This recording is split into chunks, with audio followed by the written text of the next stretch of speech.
आज का जो पहला प्रश्न है, ठीक है, वो है कि अवध साम्राज्य के बारे में किसने कहा था कि एक चेरी जो एक दिन हमारे मुंह में गिर जाएगी।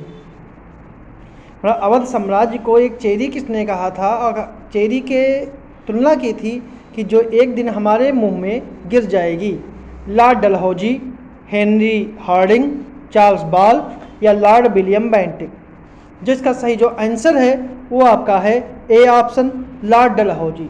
लॉर्ड डलहौजी ने अवध साम्राज्य को एक चेरी जो एक दिन हमारे मुंह में गिर जाएगी के रूप में वर्णित किया। यह बात उन्होंने 1951 में कही, ठीक है। और 1856 में अवध को औपचारिक रूप से ब्रिटिश साम्राज्य में मिला लिया गया था।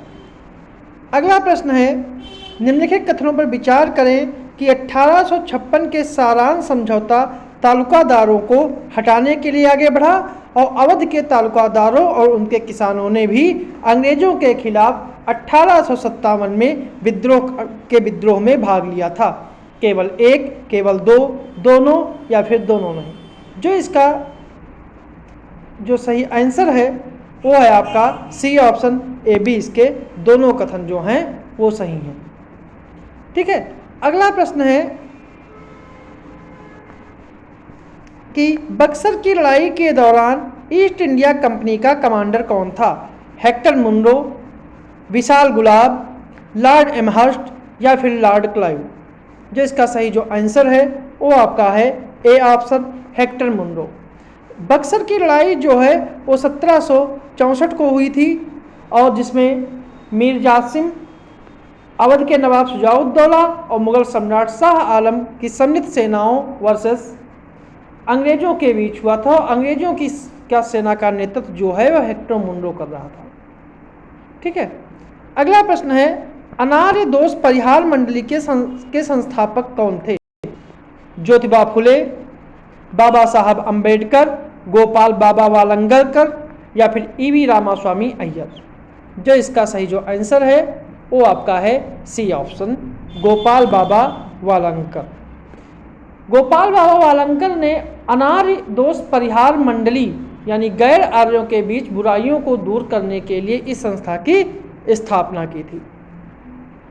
वालंकर वाइटल एक ब्राह्मणवादी या औपचारिक प्रदूषण को अखबार लॉन्च करने वाले जो है वो पहले दलित बने थे।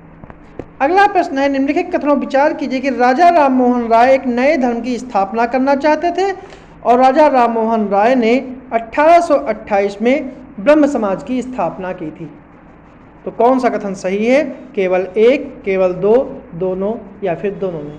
जिसका सही जो आंसर है वो आपका है बी ऑप्शन, केवल दूसरा कथन जो है सही है, क्योंकि राजा राम मोहन राय कोई भी नया धर्म स्थापित करना नहीं चाहते थे। वह केवल हिंदू धर्म में घुसी हुई कुरीतियों को शुद्ध करना चाहते थे। 1828 में ब्रह्म सभा की स्थापना की, इसी को आगे बदलकर ब्रह्म समाज कर दिया गया था। अगला प्रश्न है, तत्वबोधिनी सभा के संस्थापक कौन थे। केशव चंद्र सेन, देवेंद्र नाथ टैगोर, ईश्वरचंद्र विद्यासागर या फिर आत्माराम पांडुरंग। जिसका सही जो आंसर है वो आपका है बी ऑप्शन, देवेंद्र नाथ टैगोर। देवेंद्र नाथ टैगोर ने ही 6 अक्टूबर 1839 को तत्वरंजनी सभा की स्थापना की, जिसे कुछ समय बाद तत्वबोधिनी सभा का नाम दिया गया। इसीलिए इसका दूसरा ऑप्शन जो है वो सही है। अगला प्रश्न है, कौन हेनरी विवियन डिरेजियो को बंगाल की आधुनिक सभ्यता के अग्रदूतों, हमारी जात के सिपाही पिताओं के रूप में वर्णित करता है, जिनके गुणों से सम्मान मिलेगा और जिनकी असफलताओं पर विनम्र विचार किया जाएगा। राजा राम मोहन राय, सुरेंद्रनाथ बनर्जी, ईश्वरचंद्र विद्यासागर या फिर बाल शास्त्री जाम्भेकर। जिसका सही जो आंसर है वो आपका है बी ऑप्शन। ऐसा जो है सुरेंद्रनाथ बनर्जी ने कहा था, मतलब बी ऑप्शन इसका जो है वो सही है। अगला प्रश्न है, ज्योतिबा फुले को महात्मा की उपाधि किसने दी। भीमराव अंबेडकर, महात्मा गांधी, सुभाष चंद्र बोस, विट्ठल राव, कृष्णजी वंदेकर। जो इसका सही जो आंसर है वो आपका है डी ऑप्शन। ठीक है, विठ्ठलराव कृष्णजी वंदेकर। ज्योतिबा फुले को 1888 में ज्योतिबा फुले को 1888 में एक अन्य महाराष्ट्रियन समाज सुधारक विठ्ठल राव ने इनको महात्मा की उपाधि दी थी। अगला प्रश्न आता, किसने कहा था हमारी मातृभूमि के लिए दो महान प्रणाली हिंदू धर्म और इस्लाम का जंक्शन ही एकमात्र आशा है?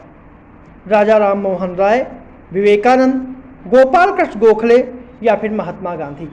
जो इसका सही जो आंसर है वो आपका है बी ऑप्शन, स्वामी विवेकानंद। विवेकानंद जो हैं वो ईश्वर की मौलिक एकता में विश्वास करते थे और कहा करते थे कि हमारी अपनी मातृभूमि के लिए दो महान प्रणाली हिंदू धर्म और इस्लाम का मिलन ही एकमात्र आशा है। अगला प्रश्न है, निम्नलिखित कथनों पर विचार करें कि दयानंद सरस्वती ने वैदिक शिक्षा के पुनरुद्धार का आह्वान किया और मूल शंकर दयानंद सरस्वती का दूसरा नाम है। केवल एक सही है, केवल दो सही है, दोनों सही हैं और दोनों गलत हैं। तो इसका सही जो आंसर है वो आपका है सी ऑप्शन, कि इसके दोनों कथन जो हैं सही हैं। क्योंकि दयानंद सरस्वती का नारा था वेदों की ओर लौटो, शिक्षा और धर्म की वैदिक शुद्धता के पुनरुद्धार का आह्वान था, ना कि वैदिक काल के पुनरुद्धार का। अतः जो पहला कथन जो है वो सही है। दयानंद सरस्वती का जन्म जो है वो 1824 में हुआ था और उनकी मृत्यु जो है वो 1883 में हुई थी। 1875 में ही इन्होंने गुजरात में आर्य समाज की स्थापना की, जिसका मुख्य उद्देश्य था प्राचीन वैदिक धर्म की पुनः स्थापना। इसलिए दूसरा कथन भी सही है और मूल शंकर जो है वो इनके बचपन का नाम था। अगला प्रश्न है, निम्नलिखित कथनों पर विचार कीजिए कि देवबंद स्कूल ने भारतीय राष्ट्रीय कांग्रेस के गठन का विरोध किया और रहनुमाई मजदयासन सभा की स्थापना 1851 में हुई थी। तो कौन सा कथन सही है? केवल एक, केवल दो, दोनों या फिर दोनों नहीं? जिसका सही जो आंसर है वो आपका है बी ऑप्शन। क्योंकि दूसरा कथन क्यों सही है? क्योंकि राजनीतिक मोर्चे पर देवबंद स्कूल ने भारतीय राष्ट्रीय कांग्रेस के गठन का स्वागत किया।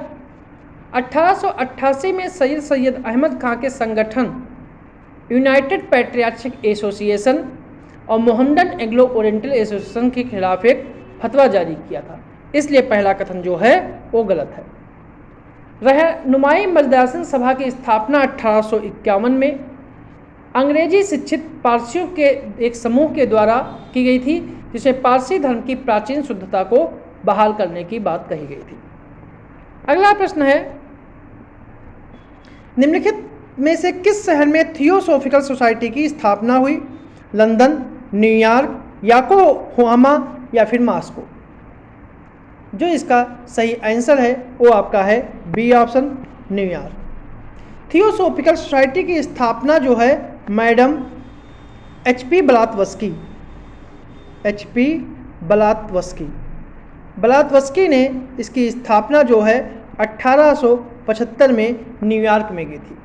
जबकि 1882 में इस सोसाइटी का मुख्यालय भारत में मद्रास के पास एक स्थान है अड़ियार, वहाँ पर इसका स्थापित किया गया था।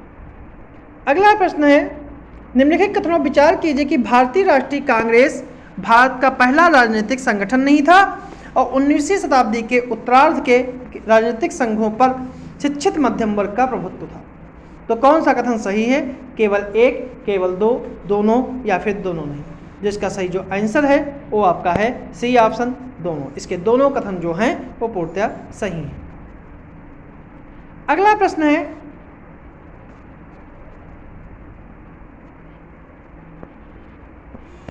कि भारत में चिकित्सा का अभ्यास करने वाली पहली भारतीय महिला कौन थी? कादम्बिनी गांगुली, बसंती देवी, प्रीतिलता वाडेदार या फिर कल्पना दत्त? जिसका सही जो आंसर है वो आपका है ए ऑप्शन, कादम्बिनी गांगुली का जन्म जो है 18 जुलाई 1861 को और 3 अक्टूबर 1923 को इनकी मृत्यु हो गई थी। और ये पहली भारतीय महिला डॉक्टर में से एक थी जिन्होंने आधुनिक चिकित्सा में डिग्री के साथ प्रैक्टिस की। वह भारत में चिकित्सा का अभ्यास करने वाली पहली भारतीय महिला बनी। वह कलकत्ता से स्नातक करने वाली भी पहली महिला थी। अगला प्रश्न है, निम्नलिखित में से किस कार्यवाही के द्वारा निदेशक न्यायालय और नियंत्रण बोर्ड को समाप्त कर दिया गया? भारत सरकार अधिनियम 1961, भारत सरकार अधिनियम 1858, चार्टर अधिनियम 1891 या फिर चार्टर अधिनियम 1813? जो इसका सही जो आंसर है वो आपका है बी ऑप्शन, भारत सरकार अधिनियम 1858।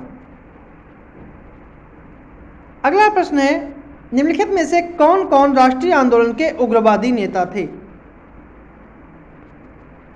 लाला लाजपत राय, अरविंद घोष, बाल गंगाधर तिलक?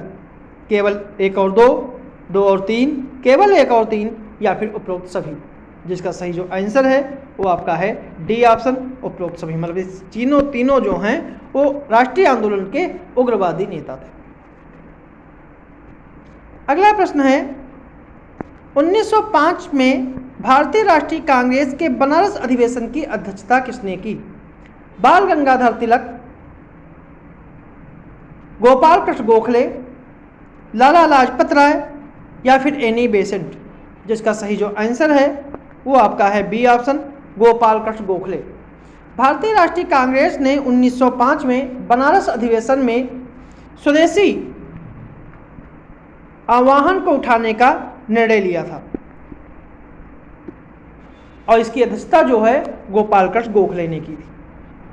अगला प्रश्न है, दादा भाई नौरोजी के संबंध में कौन सा कथन सही नहीं है? कि वह 1892 में ब्रिटिश संसद के लिए चुने गए, उन्होंने लंदन में ईस्ट इंडिया एसोसिएशन की स्थापना की, वह कांग्रेस के अध्यक्ष के रूप में 3 बार चुने गए और इन्होंने केसरी और मराठा का संपादन किया। जो इसका सही जो आंसर है वो आपका है डी ऑप्शन, कि उन्होंने केसरी और मराठा का संपादन किया। जबकि केसरी और मराठा का संपादन जो है वो बाल गंगाधर तिलक ने किया था, ना कि दादा भाई नौरोजी ने। दादा भाई नौरोजी, जिन्हें भारतीय राष्ट्रवाद के ग्रैंड ओल्ड मैन के रूप में जाना जाता है, वो प्रमुख प्रारंभिक राष्ट्रवादी थे, जिन्होंने 1870 के दशक में बॉम्बे नगर निगम और नगर परिषद के लिए चुने गए। 1892 में जो है वो ब्रिटिश संसद के लिए चुने गए। उन्होंने लंदन में इंडिया सोसाइटी की स्थापना, उन्होंने लंदन में इंडिया सोसाइटी की स्थापना जो उन्होंने 1865 में की और 1866 में उन्होंने ईस्ट इंडिया एसोसिएशन की स्थापना की और कांग्रेस के अध्यक्ष के रूप में उन्होंने कुल 3 बार कार्य किया था। अगला प्रश्न है, निम्नलिखित में से किस कार्यवाही से कंपनी का चीन के साथ व्यापार और चाय का एकाधिकार भी समाप्त हो गया? 1833 का चार्टर अधिनियम, 1813 का चार्टर अधिनियम, 1793 का चार्टर अधिनियम या 1784 का पिट्स इंडिया एक्ट अधिनियम? तो इसका सही जो आंसर है वो आपका है ए ऑप्शन, 1833 का चार्टर अधिनियम। क्योंकि 1813 के चार्टर अधिनियम के द्वारा ईस्ट इंडिया कंपनी का पूर्वी देशों के साथ व्यापारिक एकाधिकार समाप्त कर दिया गया, लेकिन चाय और चीन के साथ व्यापार पर उसका एकाधिकार बना रहा। लेकिन 1833 के चार्टर अधिनियम के अनुसार कंपनी का चीन और चाय के साथ व्यापार भी का एकाधिकार जो था उसे समाप्त कर दिया गया। अगला प्रश्न है, फोर्ट विलियम कॉलेज की स्थापना किस गवर्नर जनरल के कार्यकाल में हुई? Lord Wellesley, Lord Curzon, Lord Hardinge या फिर लॉर्ड बेंटिक, विलियम बेंटिक? जिसका सही जो आंसर है वो आपका है A option, Lord Wellesley. Lord Wellesley ने 1800 में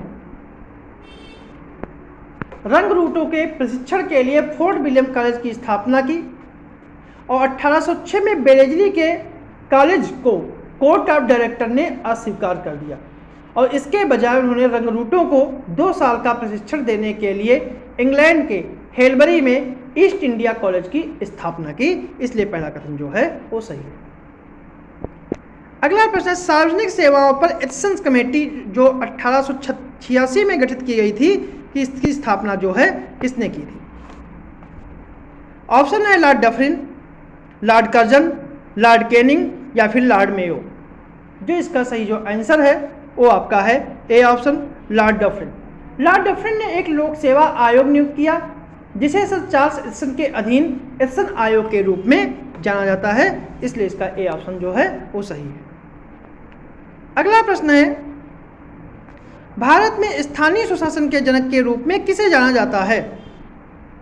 Lord Mayo, Lord Ripon, William Bentinck या फिर लॉर्ड कैनिंग? जिसका सही जो आंसर है वो आपका है C B option, Lord Ripon. Ripon सरकार चाहती थी कि प्रांतीय सरकारें स्थानीय निकायों के मामले में वित्तीय विकेंद्रीकरण के उसी सिद्धांत को लागू करें जो लॉर्ड मेयो की सरकार ने उनके लिए शुरू किया था। उनके योगदान के लिए लॉर्ड रिपन को भारत में स्थानीय शासन का सुशासन का जनक कहा जाता है। अगला प्रश्न है, भारतीय कारखाना अधिनियम 1891 के संदर्भ में कथनों विचार कीजिए कि इसमें बच्चों के लिए काम के घंटों को प्रतिदिन 9 घंटे तक सीमित कर दिया गया। इसमें महिलाओं के लिए प्रतिदिन अधिकतम कार्य समय 11 घंटे निर्धारित किए गए। तो कौन सा सही है? केवल एक, केवल दो, दोनों या फिर दोनों नहीं? जिसका सही जो आंसर है, कौन सा सही नहीं है? तो आंसर जो है वो आपका है ए ऑप्शन, केवल एक, क्योंकि यही जो है वो गलत है, क्योंकि इसमें बच्चों को के लिए काम करने के अधिकतम घंटे जो है 9 घंटे नहीं, उनको 7 घंटे कर दिया गया। और इस एक्ट में महिलाओं के लिए अधिकतम काम करने के घंटे 1.5 घंटे के अंतराल के साथ प्रतिदिन 11 घंटे निश्चित कर दिए गए। ठीक है, और दूसरा कथन जो इसलिए है सही है। अगला प्रश्न है, भारतीय राष्ट्रीय कांग्रेस के पहले यूरोपीय अध्यक्ष कौन थे? A O Hume, George Yule, William Wedderburn या फिर लॉर्ड कॉर्नवालिस? जिसका सही जो आंसर है वो आपका B option, George Yule. George Yule जो है वो कांग्रेस के अध्यक्ष के रूप में चुने जाने वाले पहले यूरोपीय थे। उन्होंने 1888 के इलाहाबाद में आयोजित कांग्रेस के चौथे सत्र की इन्होंने अध्यक्षता की थी। तो ये थे हमारे आज के कुछ प्रश्न।